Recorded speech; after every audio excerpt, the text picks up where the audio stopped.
सुस्वागतम प्यारे बच्चों, भवतां सर्वेषां संस्कृतभाषायाः NCERT CBSE SCERT द्वादशवर्गस्य पाठ्यक्रमे द्वादशवर्गे भवन्तः भास्वती इति पुस्तकं पठन्ति। अद्य अहं डॉक्टर तरुणा सिंह भवतां कृते द्वादशः पाठः विद्यास्थानानि इत्यस्य प्रश्नोत्तराणाम् अभ्यासं कारयिष्यामि। एते प्रश्नाः सन्ति 1 2 3 4 5 6 7 8 9।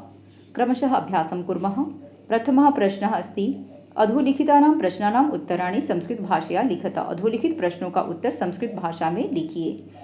तो क अस्ति वाङ्मयस्य उभौ भेदौ लिखत। वाङ्मय के दो भेद हैं, कौन लिखिए उसको बताइए। तो यहाँ पे क का उत्तरम अत्र लिखितम अस्ति वाङ्मयस्य द्वौ भेदौ स्तः। वाङ्मय के दो भेद हैं, शास्त्रम काव्यम च, शास्त्र और काव्य। ख अस्ति अपौरुषेयम किम अस्ति। अपौरुषेय ग्रंथ कौन से हैं जो किसी भी ऋषि महर्षि के द्वारा नहीं रचित, स्वतः जिनको देखा गया वैसे ग्रंथों को अपौरुषीय ग्रंथ कहते हैं। तो यहाँ पे ख का उत्तर है अपौरुषेयम श्रुति ही अस्ति। अपौरुषीय ग्रंथ श्रुति ग्रंथ है। श्रुति अर्थात मंत्र, मंत्र अर्थात वेद, वेदों को कहते हैं अपौरुषीय ग्रंथ। ग अस्ति विवृत क्रियातंत्र के सन्ति। विशिष्ट प्रकार से बताए जाने वाले जो तंत्र हैं, तरीके थे, पद्धति थी, वो क्या था। तो ग का उत्तर होगा विवृत क्रियातंत्रः सन्ति। विवृत क्रियातंत्रः सन्ति हैं स्तुति निंदा व्याख्यानम विनियोगः ग्रंथः ब्राह्मणम च। स्तुति, प्रशंसा, निंदा, क्या करना चाहिए क्या नहीं करना चाहिए ऐसा ज्ञान, व्याख्यानम विशिष्ट प्रकार से उल्लेख करना, विनियोगः संग्रह करना, ग्रंथः ग्रंथ, ब्राह्मणम च और ब्राह्मण ग्रंथ जो है वो ही विवृत क्रियातंत्रः है। घ अस्ति ब्राह्मणम केसाम स्तुति निंदा व्याख्यान विनियोगम च करोति। ब्राह्मण ग्रंथ जो है वो किसकी स्तुति निंदा व्याख्यान और विनियोग करता है। तो घ का उत्तर होगा ब्राह्मणम मंत्राणाम स्तुति निंदा व्याख्यानम विनियोगम च करोति। ब्राह्मण ग्रंथ जो है मंत्रों का, एक एक मंत्रों का स्तुति निंदा व्याख्यान विनियोग ग्रंथ विनियोग करता है। अर्थात स्तुति अर्थात एक एक मंत्रों का उसमें क्या वर्णित है, किस तरह से करना चाहिए उसके बारे में प्रशंसा करता है, क्या नहीं करना चाहिए उसके बारे में निंदा करता है, व्याख्यान विशिष्ट प्रकार से उल्लेख करता है, विनियोग संग्रह करता है। इस तरह से ब्राह्मण ग्रंथ में किया जाता है, बताया गया है। अंग अस्ति वेदाः कति सन्ति तेषां नामानि लिखत। वेद कितने प्रकार के हैं उनका नाम लिखिए। तो अंग का उत्तर है वेदा चत्वारः सन्ति। वेद 4 प्रकार के हैं, ऋग्वेदः यजुर्वेदः सामवेदः अथर्ववेदः। ऋग्वेद, यजुर्वेद, सामवेद और अथर्ववेद। च अस्ति षडंगानां नामानि लिखत। 6 प्रकार के अंगों का नाम बताइए। तो ऐसा कल्पना की गई थी कि वेद जो है वो एक पुरुष के रूप में है, वेद पुरुष के रूप में, उनके 6 अंग हैं। शास्त्रों को 6 प्रकार के शास्त्रों को उनको 6 प्रकार के अंग बताए गए। तो उन्हीं 6 अंगों के बारे में पूछ रहा है कि षडंगानम नामानि लिखत। 6 अंगों के बारे में नाम लिखो, 6 अंगों का नाम लिखो। तो अत्र अस्ति च शिक्षा कल्पः व्याकरणं निरुक्तं छन्दः छन्दो विचिति ज्योतिषं च इति षड अंगानां नामानि सन्ति। शिक्षा, कल्प, व्याकरण, निरुक्त, छंद और छंदो विचिति। छंद कहें या छंदो विचिति कहें, बात एक ही है। ज्योतिष, ये 6 अंगों के नाम हैं। 6 अस्ति व्याकरणं किं कथ्यते। व्याकरण ग्रंथ क्या कहे जाते हैं। तो 6 का उत्तर है शब्दानाम अन्वख्यानम इति व्याकरणम। शब्दों का अन्वख्यान ही व्याकरण है। शब्दों के प्रकृति प्रत्यय के बारे में, उत्पत्ति के बारे में बताना ही व्याकरण ग्रंथ है। अस्तु द्वितीयः प्रश्नः अस्ति रेखांकित पदानि आधृत्य प्रश्न निर्माणं कुरुत। रेखांकित पदों के आधार पर प्रश्न निर्माण करना है। हमको ध्यान रखना है कि जो रेखांकित पद हैं उसके बारे में हमको पहले पता करना है कि उसका विभक्ति क्या है, वचन क्या है, लिंग क्या है। उसके आधार पर ही हम प्रश्नवाचक पदों को वहाँ पर लाएंगे। जैसे प्रश्नवाचक पद होता है किम, तो संस्कृत साहित्य में किम का लिंगों के अनुसार इसके रूप चलते हैं। जैसे पुल्लिंग के लिए कह का चलता है, स्त्रीलिंग के लिए का चलता है, का के काहा, पुल्लिंग के लिए कह कौ के, और नपुंसक लिंग के लिए किम के कानी। तो इनका 7 विभक्तियों में रूप चलता है और उसी के अनुसार हम जो शब्द जिस विभक्ति में होता है उसके अनुसार प्रयोग करते हैं। अस्तु अत्र क अस्ति शब्दानाम अन्वख्यानम व्याकरण। शब्दों का अन्वख्यान, प्रकृति प्रत्यय बताना ही व्याकरण ग्रंथ है। शब्दानाम जो शब्द है वो पुल्लिंग का षष्ठी विभक्ति का बहुवचन शब्द है, इसलिए यहाँ पे आया कि केशाम अन्वख्यानम व्याकरण। शब्दानाम की जगह पे आया केशाम। तो केशम अन्वख्यानम व्याकरणम, किसका? प्रकृति प्रत्यय बताना ही व्याकरण ग्रंथ है। ख अस्ति पुराणम पौरुषेयम अस्ति, पुराण ग्रंथ पौरुषेय है। तो पुराणम जो शब्द है वो नपुंसक लिंग एक वचन प्रथमा विभक्ति का शब्द है, तो इसलिए पुराण की जगह पे आया किम। किम पौरुषेयम अस्ति, क्या पौरुषेय ग्रंथ है। ग अस्ति ज्योतिषम ग्रह गणितम अस्ति, ज्योतिष शास्त्र जो है ग्रह गणित है, ग्रहों की गणना करता है। ज्योतिष शास्त्र ग्रहों की गणना करता है। ज्योतिषम नपुंसक लिंग प्रथमा विभक्ति एक वचन का शब्द है, इसलिए यहाँ पर भी ग के रूप में आया किम। किम ग्रह गणितम अस्ति, कौन सा शास्त्र ग्रहों की गणना करता है। घ अस्ति इतिहासः पुराण प्रभेद अस्ति, इतिहास ग्रंथ जो है पुराण का एक प्रभेद है। तो इतिहास जो शब्द है वो पुलिंग प्रथमा विभक्ति एक वचन का शब्द है, इसलिए यहाँ पे आया कह पुराण प्रभेद अस्ति, कौन पुराण का प्रभेद है, पुराण का प्रभेद कहा जाता है। अंग अस्ति मीमांसा सहस्रेण न्यायैः निगम वाक्यानां विवेक्त्री अस्ति, मीमांसा सहस्रेण अनेक प्रकार से न्यायैः न्याय शास्त्र के द्वारा निगम वाक्यानाम बोलने से वैदिक वाक्यों का विवेक्त्री अस्ति, विवेचन करता है। अंग का सहस्रेण, तो मीमांसा स्त्रीलिंग प्रथमा भक्ति एक वचन का शब्द है, इसलिए यहाँ पे आया का। तो का सहस्रेण रेण न्यायैः निगम वाक्यानां विवेक्त्री अस्ति, का अर्थात कौन सा ग्रंथ है, सहस्रेण अनेक प्रकार से न्यायैः न्याय शास्त्र के द्वारा निगम वाक्यानाम वैदिक वाक्यों का विवेक्त्री अस्ति, विवेचन करती है, उल्लेख करती है, विशेष प्रकार से बताती है। तृतीय प्रश्न अस्ति उचितां पंक्ति मंजूषायाः चित्वा समक्षम लिखता, उचित पंक्ति को मंजूषा से चुनकर लिखना। ये मंजूषा है और यहीं से हमको चुन के लिखना है। यहाँ पे पहला प्रश्न दिया है वांग्मयम उभयथा, वांग्मय दो प्रकार के हैं, तो शास्त्रम काव्यम च, यहाँ पे लिखा हुआ है शास्त्रम काव्यम च, यहाँ पर भी है शास्त्रम काव्यम च, वांग्मयम उभयथा शास्त्रम काव्यम च का। ख अस्ति शास्त्रम द्विधा, शास्त्र दो प्रकार के हैं, कौन कौन से, तो अपौरुषेयम पौरुषेयम, अपौरुषेय ग्रंथ और पौरुषेय ग्रंथ।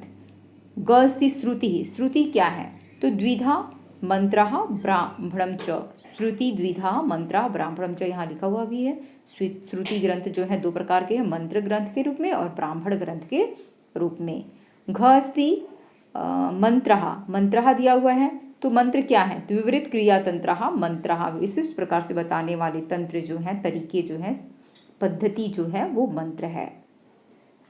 मंत्रों में विशिष्ट प्रकार से कार्यों को करने का उल्लेख किया गया है, वही मंत्र है।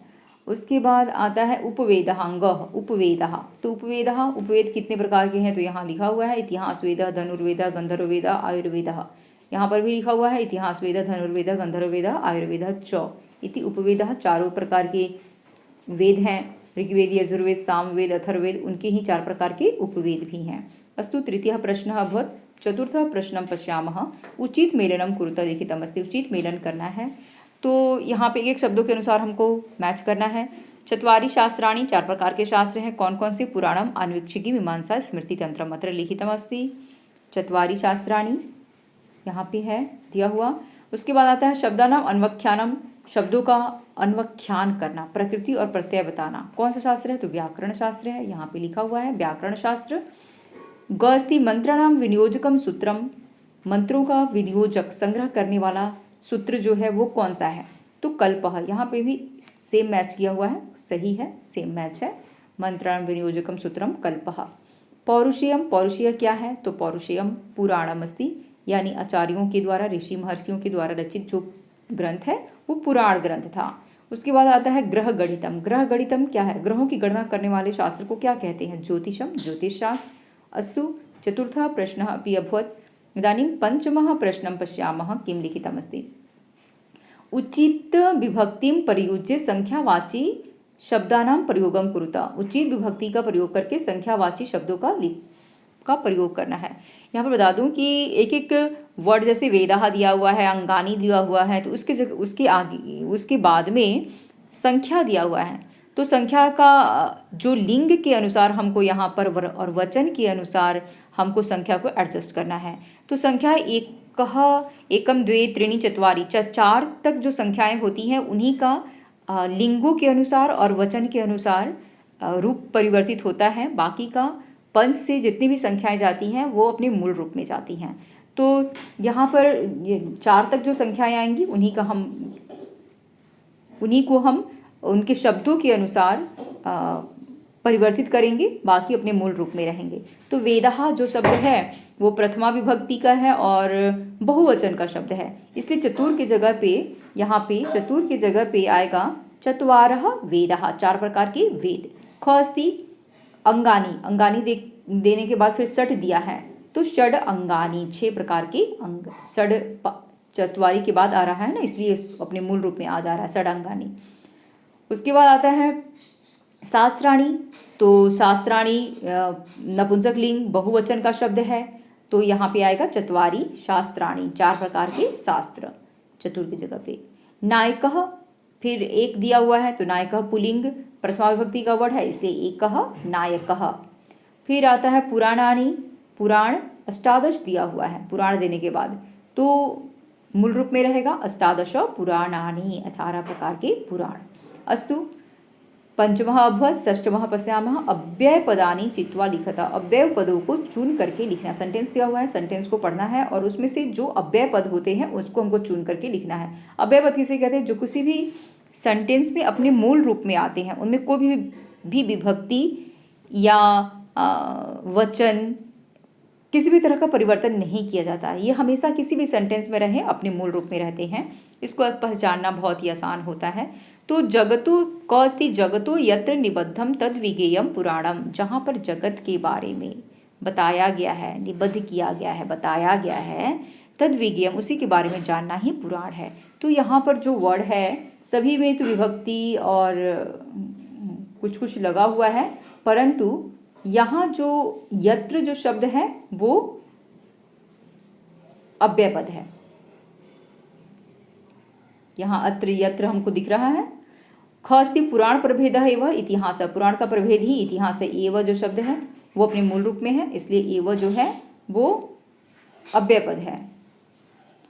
ग अस्ति 18 एव श्रुति अर्थ स्मरणात् स्मृत्यः, 18 एव 18 प्रकार के ही श्रुति अर्थ स्मरण, श्रुतियों के अर्थों को स्मरण किए जाने के कारण स्मृति ग्रंथ जो हैं वो 18 प्रकार के हैं। तो एव जो शब्द है वो एव जो है वो अव्यय पद है। उसके बाद आता है घ, साच और द्विधा, वो 2 प्रकार की है। परिक्रिया पूरा कल्पाभ्याम, परिक्रिया और पूरा कल्प के रूप में जो इतिहास ग्रंथ हैं वो 2 प्रकार के हैं। एक्चुअली यहाँ पे इतिहास ग्रंथ के बारे में नहीं बताया है, लेकिन उसी के भेदों के बारे में उल्लेख किया है कि 700 वह और वह द्विधा 2 प्रकार का, परिक्रिया पूरा कल्पाभ्याम, परिक्रिया और पूरा कल्प के रूप में। तो यहाँ पे जो च वर्ड है वो अव्यय पद है। घ का उत्तर भी दिया हुआ है। अंग अस्ति तत्र वर्णानाम स्थान करण प्रयत्न आदि भी निष्पत्ति निर्णयनी शिक्षा, तत्र वहाँ पर वर्णों का स्थान करण प्रयत्न आदि की निष्पत्ति उत्पत्ति बताने वाले, उत्पत्ति और निर्णय करने वाले शास्त्र को हम शिक्षा शास्त्र कहते हैं। तो यहाँ पर अंग है, अंग का होगा तत्र, तत्र जो है वो अव्यय पद है। अस्तु षष्ठमः अपि प्रश्नः अभवत्, इदानीं सप्तमः प्रश्नम् अस्ति संधिं कुरुत, संधि करना है, विच्छेद किया हुआ है इसका संधि करना है। तो पहला है ब्राह्मणम च, ब्राह्मणम च ऐसा लिखा हुआ है, तो ब्राह्मणम च का ये म है, लास्ट लेटर प्रथम पद का लास्ट लेटर म है और च के साथ इसका हमको मैच करना है। तो जब भी च यदि च के पहले मकार है और तो हम अनुस्वर परस्वर्ण संधि के सूत्र से इस म का य के रूप में आदेश हो जाता है, तो यन च ऐसा बन जाता है। इसी की वजह से ब्राह्मणम प्लस च ब्राह्मणन च बना हुआ है अनुस्वर परस्वर्ण संधि के सूत्र से। अस्तु उसके बाद है ख अस्ति आथर्वणः च, आथर्वणः च में प्रथम पद है जो है वो विसर्ग है। विसर्ग प्रथम पद का अंतिम वर्ण जो है वो विसर्ग है। विसर्ग के बाद जस्ट च आ रहा है, तो च के रहने के कारण इस विसर्ग का शकार के रूप में आगम हो जाता है, तो बना आथर्वणश्च सत्व विसर्ग संधि के सूत्र से। उसके बाद आता है गौ, वेद प्लस आत्मा, वेद प्लस आत्मा ये स्वर संधि का प्रकरण है, दीर्घ स्वर संधि का। तो वेद का यानी प्रथम पद वेद का जो लास्ट लेटर है दो में यदि हम दो को तोड़ते हैं तो दो हलंत प्लस अ हो जाता है, अ प्लस आ, ये आत्मा का पहला लेटर आ, तो अ प्लस आ मिलकर क्या बनते हैं, आ बन जाते हैं। इसकी वजह से आया वेद आत्मा, आ का सिंबल जो रहता है इस तरह से रहता है, तो इस तरह से आया वेद आत्मा दीर्घ स्वर संधि का ये प्रकरण है। उसके बाद आया अंगो अस्ति छंदांसी और गीतानी। छंदांसी प्रथम पद है, इसका लास्ट लेटर ई है, और गीतानी का पहला लेटर अ है। ई प्लस अ मिलकर के क्या बनते हैं, ई प्लस अ इक्वल य बन जाते हैं यण संधि के सूत्र से। तो छंदांसी और गीतानी इसलिए यहाँ पर बना। अस्तु संधि प्रकरणम भवत् सप्तमः। अष्टमं प्रश्नं पश्यामः। निम्नलिखित शब्दानां सहायतया वाक्य प्रयोगम कुरुत। निम्नलिखित शब्दों की सहायता से वाक्य का प्रयोग कीजिए। तो इह का अर्थ होता है यहाँ, तो इह संस्कृत वाङ्मयम द्विधा, यहाँ पर संस्कृत वाङ्मय दो प्रकार के हैं। बहुत ही सिंपल सेंटेंस है, आप लोग आराम से लिख सकते हैं।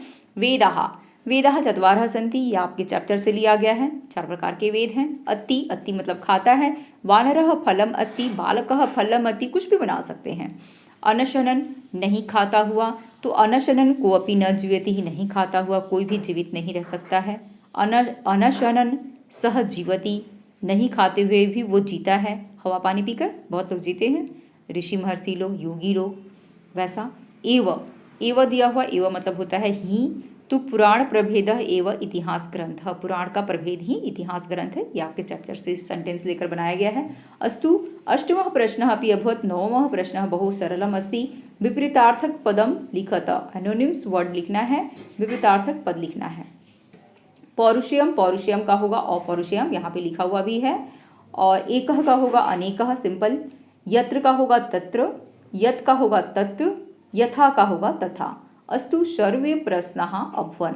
अत्र लिखितमस्ति 1 2 3 4 5 6 7 8 9 सर्वे प्रश्नाः अभवन्। इदानीम् अस्ति योग्यता विस्तारः। योग्यता विस्तारः चैप्टर के अंत में दिया रहता है, कभी कभी प्रश्न आ जाते हैं योग्यता विस्तार से भी, इसलिए हमको जान लेना जरूरी रहता है।